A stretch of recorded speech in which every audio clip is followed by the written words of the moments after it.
ദൈവ തിരുനാമത്തിന് മഹത്വം ഉണ്ടാകട്ടെ. കർത്താവായ യേശു ക്രിസ്തുവിൻ്റെ സ്നേഹം നിറഞ്ഞ നാമത്തിൽ നിങ്ങൾക്ക് ഓരോരുത്തർക്കും എൻ്റെ എളിയ സ്നേഹവന്ദനം. ഞാൻ ഇപ്രകാരം വായിച്ചു. ഒരു പിതാവ് തൻ്റെ പകലത്തെ ജോലി കഴിഞ്ഞ് വളരെ ക്ഷീണിതനായി അദ്ദേഹം വീട്ടിലേക്ക് കടന്നു വന്നപ്പോൾ തൻ്റെ കൊച്ചുമകൻ, അവന് ഒരു 5-6 വയസ്സ് കാണും, അവൻ ഓടിച്ചെന്ന് അവൻ്റെ ഡാഡിയുടെ സാന്നിധ്യം അവന് വളരെ സന്തോഷമായി. പക്ഷെ പലപ്പോഴും ഈ പിതാവ് ജോലി കഴിഞ്ഞു വന്ന കഠിനമായ ജോലിഭാരം കൊണ്ട് പലപ്പോഴും ഈ മകന് വേണ്ടി സമയം വേർതിരിക്കാതെ അല്പം ദേഷ്യപ്പെടുകയൊക്കെ ചെയ്ത് അവൻ്റെ ചില കുസൃതി ചോദ്യങ്ങൾ വരുമ്പോഴും ക്ഷീണമുള്ള അപ്പൻ പലപ്പോഴും അല്പമൊക്കെ ദേഷ്യപ്പെടാറുള്ളതുകൊണ്ട് അവന് സമയം കിട്ടാറില്ല. അന്ന് ഈ ജോലി കഴിഞ്ഞ് വന്ന പിതാവിനോട് ആ മോൻ ചോദിച്ചു, പപ്പയോടൊരു ചോദ്യം ചോദിക്കാനുണ്ട്. നീ വേഗം ചോദിക്കേ.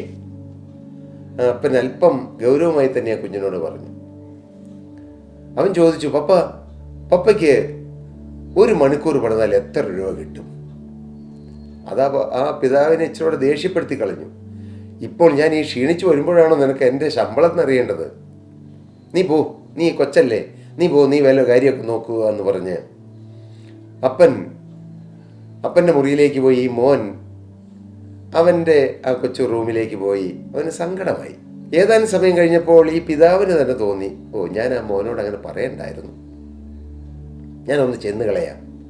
ആ പിതാവ് ആ മോൻ്റെ റൂമിലേക്ക് ചെന്നിട്ട് പറഞ്ഞു, മോനെ, നീ എന്തിനാണ് എന്നോട് അങ്ങനെ ചോദിച്ചത്? പിതാവ് പറഞ്ഞു, മോനെ, എനിക്ക് $20 കിട്ടും 1 മണിക്കൂർ പണിതാൽ. അപ്പോൾ അവൻ എടുത്തേക്ക് ചോദിച്ചു, എനിക്കൊരു $10 തരാമോ? ആ പിതാവിന് ഇച്ചിരിയോടെ ഗൗരവം തോന്നി. നിനക്ക് എന്തിനാ ഇപ്പോൾ രൂപ? നിനക്ക് വെറുതെ വല്ലോ ചോക്ലേറ്റൊക്കെ വാങ്ങിച്ച് നിനക്ക് ആ പൈസ നശിപ്പിക്കാനായിരിക്കും. അന്നേരം ആ മോൻ പറഞ്ഞു, അല്ല എനിക്കൊരു $10 തരുമോ? എനിക്കൊരു വലിയ അത്യാവശ്യത്തിന് വേണ്ടിയിട്ടാണ്. ആ പിതാവ് എന്തുകൊണ്ടോ ആ $10 എടുത്ത് മോന് കൊടുത്തു. അവന് വലിയ സന്തോഷമായി. അവൻ്റെ കിടക്കയുടെ പില്ലോ അവൻ പൊക്കിയപ്പോൾ അവിടെ വേറൊരു $10 കൂടി ഇരിക്കുന്നു. ആ $10 കൂടെ ഈ പിതാവ് കൊടുത്ത $10 കൂട്ടി വെച്ചപ്പോൾ $20 അവൻ ആ $20 എടുത്തിട്ട് അവൻ്റെ പിതാവിൻ്റെ കയ്യിലേക്ക് കൊടുത്തിട്ട് ഇപ്രകാരം പറഞ്ഞു, പപ്പയ്ക്ക് 1 മണിക്കൂർ വർക്ക് ചെയ്താൽ $20 കിട്ടുന്നത്, ഞാനത് പേ ചെയ്യുകയാണ്. പപ്പ എൻ്റെ കൂടെ 1 മണിക്കൂർ ചെലവഴിക്കണം.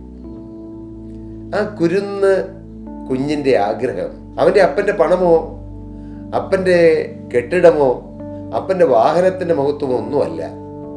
അവന് വേണ്ടത് അപ്പൻ്റെ സ്നേഹമാണ്. ഇന്ന് അനേക കുടുംബങ്ങളിൽ പണമുണ്ട്, വിദ്യാഭ്യാസമുണ്ട്, വലിയ മണിമാണികളുണ്ട്, വാഹനങ്ങൾ പലതുണ്ട്, എല്ലാം ഉണ്ട്. പക്ഷെ സ്നേഹമില്ല, പരസ്പരം സ്നേഹമില്ല, പരസ്പരം ഐക്യമില്ല, പരസ്പരം ആശയവിനിയമങ്ങളില്ല, മൂകമായ അന്തരീക്ഷം, മിണ്ടാട്ടമില്ല. ഓരോരുത്തരും അവരവരുടെ ലോകത്ത്. ഇന്ന് മൊബൈലിൻ്റെ അതിപ്രസരമുള്ള ഈ കാലഘട്ടത്തിൽ ഓരോരുത്തരും അവരവരുടെ മുറിയിൽ കയറി അവരവരുടെ ലോകത്തിലേക്ക് പോകുന്നു. അപ്പൻ യൂട്യൂബിൻ്റെ ലോകത്ത്, മകൻ ഇൻസ്റ്റഗ്രാമിൻ്റെ ലോകത്ത്, മകൾ ഫേസ്ബുക്കിൻ്റെ ലോകത്ത്, അമ്മ ഭക്ഷണ പദാർത്ഥങ്ങൾ ഉണ്ടാക്കുന്ന യൂട്യൂബിലുള്ളതായ ചില കാര്യങ്ങൾ കാണാൻ ആ ലോകത്ത്. ഓരോരുത്തരും ഓരോ ലോകത്താണ്. ബന്ധങ്ങൾ നഷ്ടപ്പെട്ടു പോയിരിക്കുന്നു. എന്നാൽ യേശുക്രിസ്തുവിൻ്റെ വചനവും യേശുക്രിസ്തുവിൻ്റെ സാന്നിധ്യവും ബന്ധങ്ങൾ അകറ്റുകയല്ല, ബന്ധങ്ങളെ അടുപ്പിക്കുന്നു. ദൈവത്തിന് സ്തോത്രം.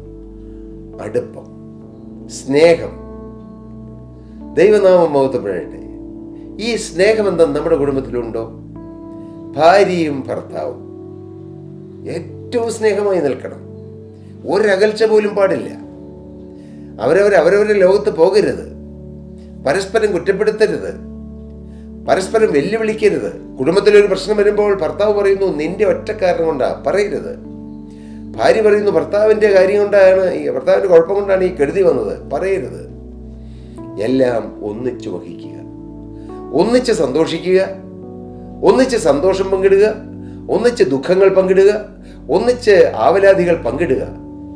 അതെന്തൊരു സന്തോഷമാണ്.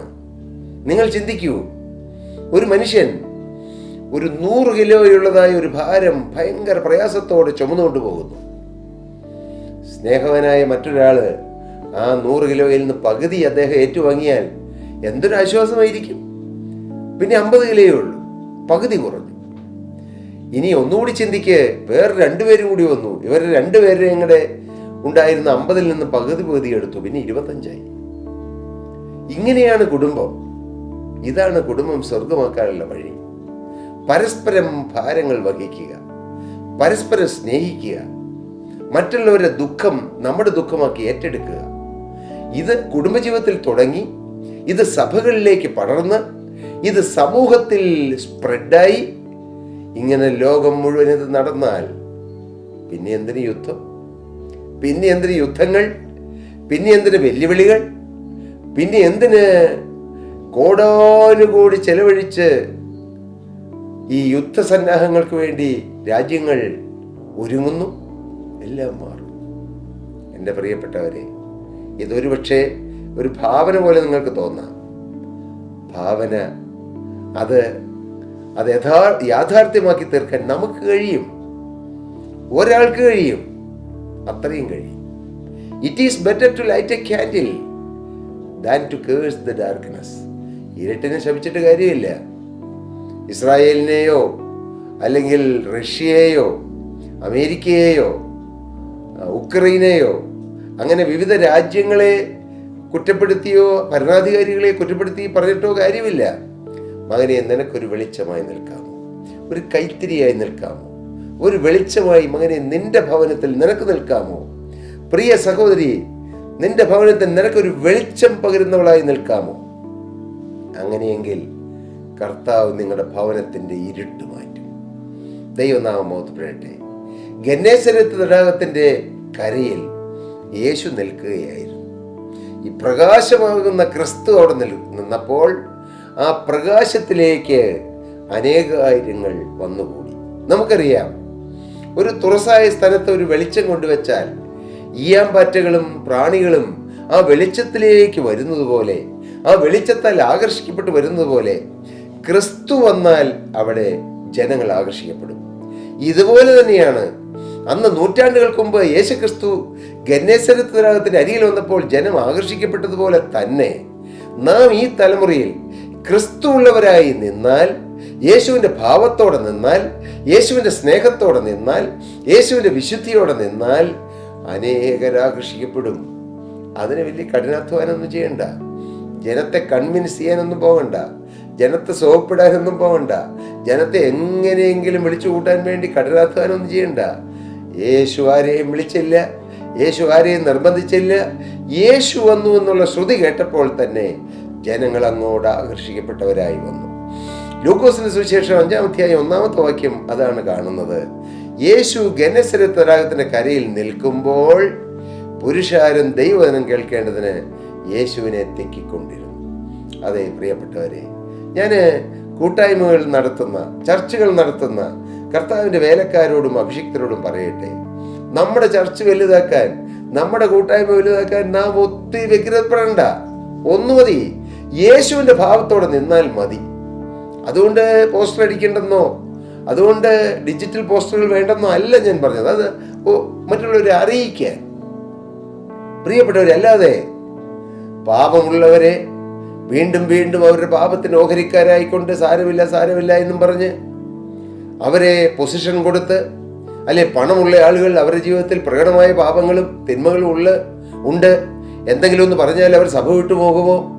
തിരുത്തലുകൾ കൊടുക്കാതെ, പ്രിയപ്പെട്ടവരെ, അവനവന്റെ സഭയിൽ ആളുകളെ കൂട്ടാൻ വേണ്ടി നാം പരിശ്രമിച്ചാൽ അത് അബദ്ധമായിരിക്കും, ദൈവം പ്രസാദിക്കുകയില്ല.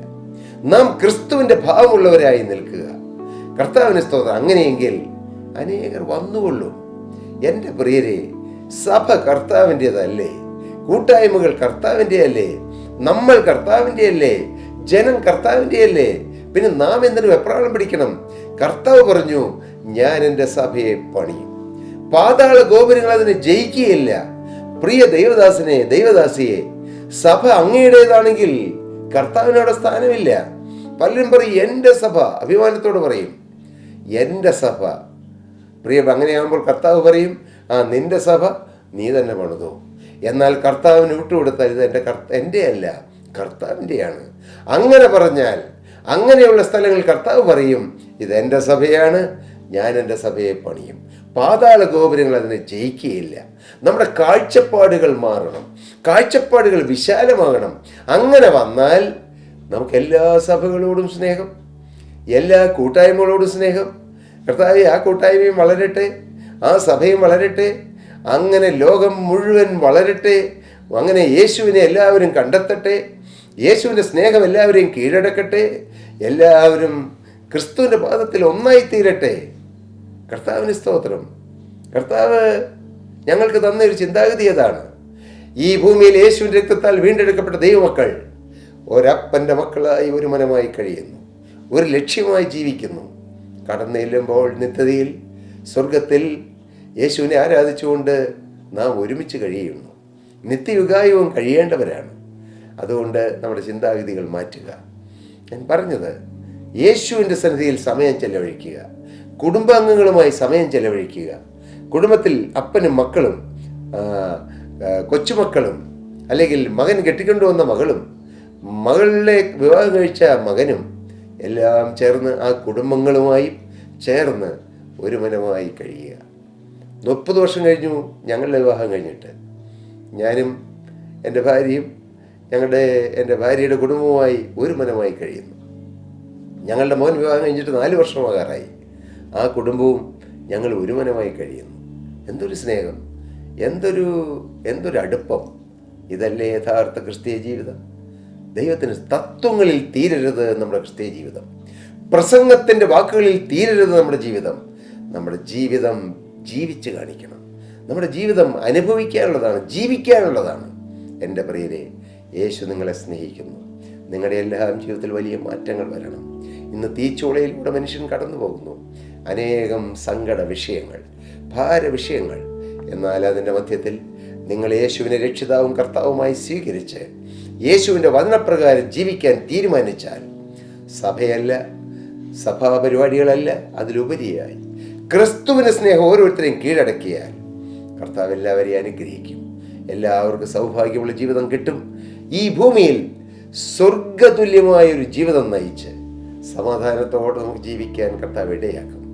നിത്യതയെ ലക്ഷ്യമാക്കി ജീവിക്കാൻ ഇടയാക്കും. നിത്യജീവൻ്റെ ഉറപ്പുറവായിച്ചുകൊണ്ട് ജീവിക്കാൻ ഇടയാകും. അതിന് കർത്താവ് നിങ്ങളെ ഏവരെയും, ഇപ്പോൾ ഈ വാക്കുകളെ കേട്ടുകൊണ്ടിരിക്കുന്ന നിങ്ങളെ ഓരോരുത്തരെയും കർത്താവ് സഹായിക്കട്ടെ, കർത്താവ് അനുഗ്രഹിക്കട്ടെ എന്ന് പ്രാർത്ഥിച്ചുകൊണ്ടും ആശംസിച്ചുകൊണ്ടും അനുഗ്രഹിച്ചുകൊണ്ടും ഞാൻ എൻ്റെ വാക്കുകളെ നിർത്തുന്നു. ദൈവനാമം മഹത്വപ്പെടട്ടെ. പ്രിയ സഹോദരി സഹോദരങ്ങളെ, നിങ്ങൾക്ക് പ്രാർത്ഥനാ വിഷയങ്ങളുണ്ടോ? തീർച്ചയായും ഞങ്ങളെ വിളിക്കാം, ഞങ്ങൾ പ്രാർത്ഥിക്കാം. എന്നാൽ നിങ്ങളും ഈ യേശുവിനെ രക്ഷിതാവും കർത്താവുമായി സ്വീകരിച്ചിട്ട് നിങ്ങൾ മുഴങ്കാൽ മടക്കി നിങ്ങളുടെ ആവശ്യങ്ങൾ സ്തോത്രത്തോടെ ദൈവത്തോട് അറിയിക്കുകയും കർത്താവ് നിങ്ങളുടെ പ്രാർത്ഥനയും കേൾക്കും. ഞങ്ങളും പ്രാർത്ഥിക്കാം നിങ്ങൾക്ക് വേണ്ടി. കർത്താവ് നിങ്ങളെ അനുഗ്രഹിക്കുമാറാകട്ടെ. സ്തോത്രം.